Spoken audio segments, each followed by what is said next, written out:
Imaginez qu'en plein match de la CAN, il y ait une panne de courant, que le short d'un joueur ne soit pas de la bonne taille, ou qu'une équipe insatisfaite de son tirage abandonne la compétition. Tous ces cas de figure insolites, ils sont officiellement prévus par le règlement de la CAF. Alors, quelles sont les règles insolites de la Coupe d'Afrique ?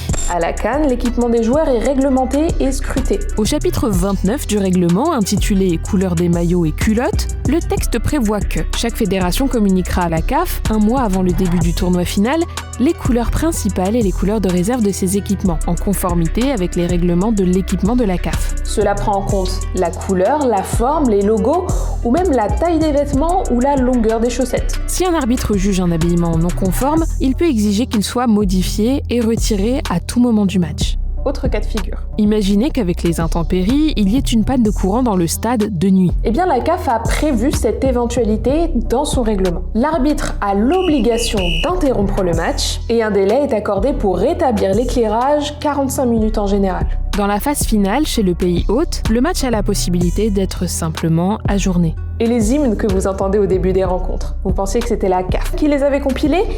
Pas du tout. Chapitre 23, article 52 du règlement, toute équipe qui se déplace devra disposer d'un enregistrement, cassette et CD et d'une partition de son hymne national ainsi que du drapeau de son pays.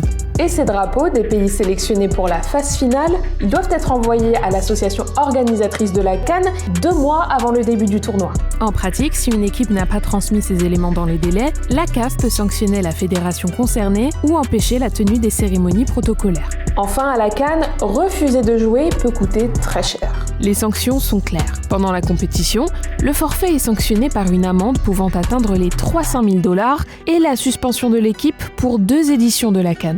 Et pour un retrait tardif, les fédérations s'exposent à des amendes encore plus importantes. L'obligation de compenser les préjudices et la suspension de plusieurs éditions de la CAN.